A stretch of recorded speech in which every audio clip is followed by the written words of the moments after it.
Hello friend, गायत्रीबेनના કિચનમાં તમારું સ્વાગત છે। આજે આપણે બનાવીએ છીએ પાલકની ખીચડી। હવે એના માટે મેં આ પાલક લીધો છે, 150 ગ્રામ જેટલું પાલક લીધો છે, આ ધોઈને મૂક્યો છે। પછી આ દાળ ને ચોખા ખીચડી બનાવવા માટે 1 વાટકી ચોખા લીધા છે ને અડધી વાટકી દાળ। પછી આ વઘાર માટે અડધો ટામેટો, અડધી ડુંગળી અને આ બાફેલા વટાણા છે, ત્યાં બાફેલી મકાઈ છે।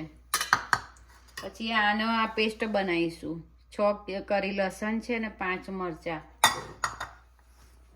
ત્યાં ખીચડીનો મસાલો છે અને આ મીઠો લીમડો છે, આ સ્વાદ પ્રમાણે મીઠું, આ તેલ અને વઘાર માટે આપણે આવશે હળદર અને જીરું।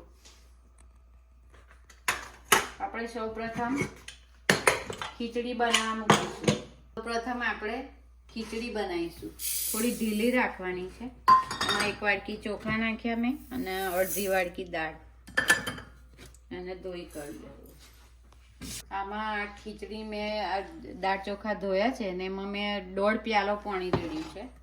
તમારા જે પ્રમાણે ચોખા હોય, નવા ચોખા હોય તો 1 જ પ્યાલો રેડવાનો, અને જૂના ચોખા હોય તો 1.5 પ્યાલો રેડવાનો। એમાં હું જરાક હળદર નાખું, સ્વાદ પ્રમાણે મીઠું।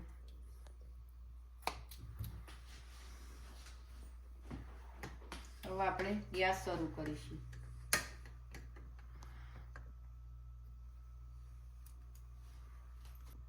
ખીચડીમાં 3 સીટી વગાડવાની એટલે ખીચડી તૈયાર થઈ જાય। હવે આ જે પાલકની ભાજી છે એને મેં ધોઈને રાખી છે, એને આપણે બાફવા મૂકીશું।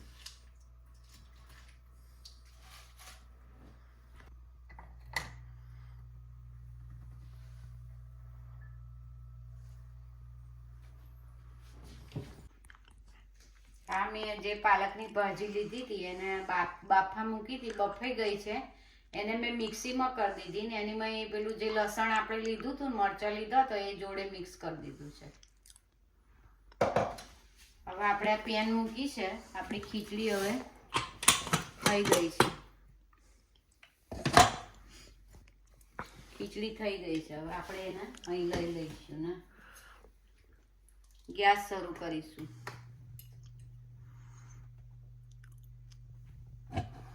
4 થી 5 ચમચી તેલ લેવાનું।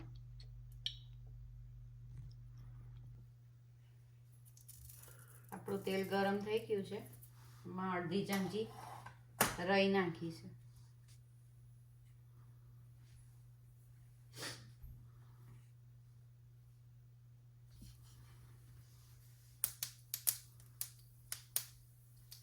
હવે આપણે જે અડધી ડુંગળી લીધી છે ઝીણી સમારીને એ નાખીશું।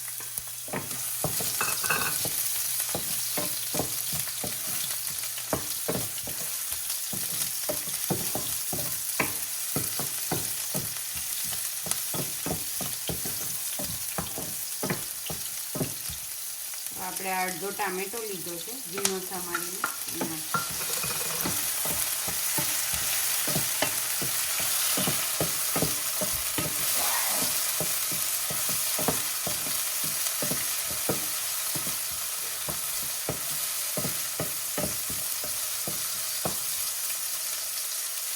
હવે આ વટાણા બાફેલા લીધા છે મેં, એ નાખીશું।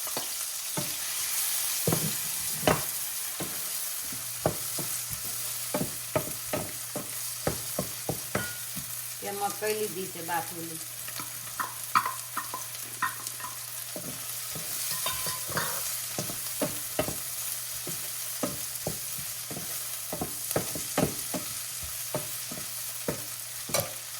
લીલા મીઠા લીમડાના પાન લીધા છે 4 થી 5 નંગ,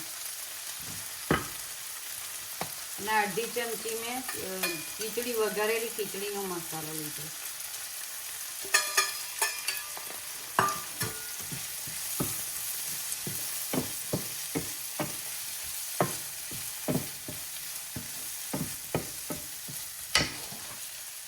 અડધી ચમચી હળદર નાખી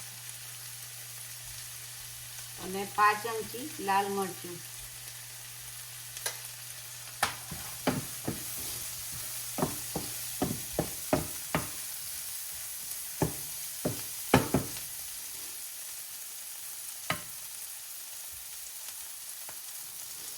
આપણે આજે ગ્રેવી કરીશું પાલકની ભાજી ને લસણ ને મરચું એ મેં રેડી દઈશું.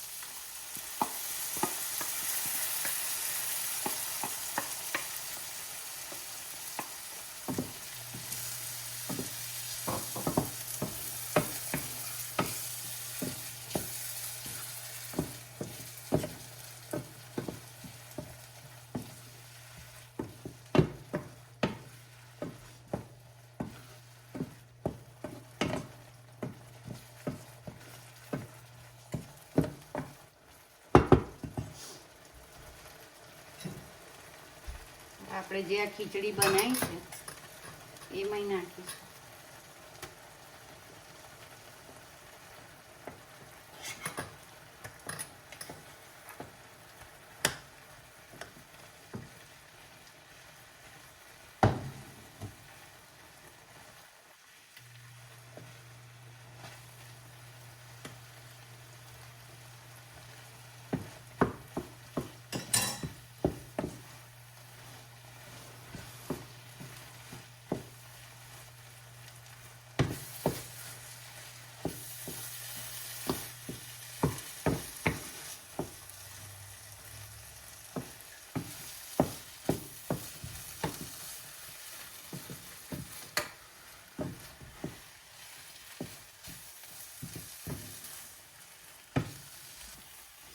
હવે સ્વાદ પ્રમાણે મીઠું. આપણે મેં ખીચડી જ્યારે બનાવી ત્યારે મીઠું નાખ્યું હતું એટલે ખાલી મસાલાના ભાગનું મીઠું આવશે.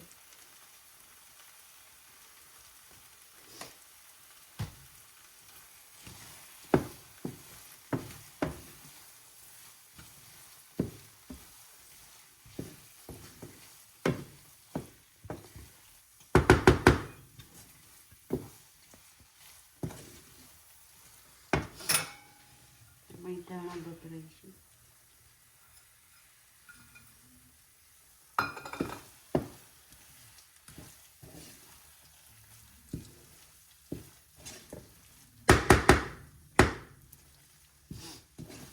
આપણી બની ગઈ છે આ પાલક ખીચડી.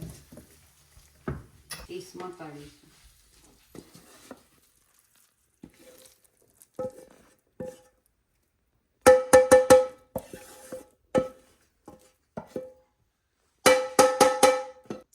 આપણી આ પાલકની ખીચડી રેડી થઈ ગઈ છે.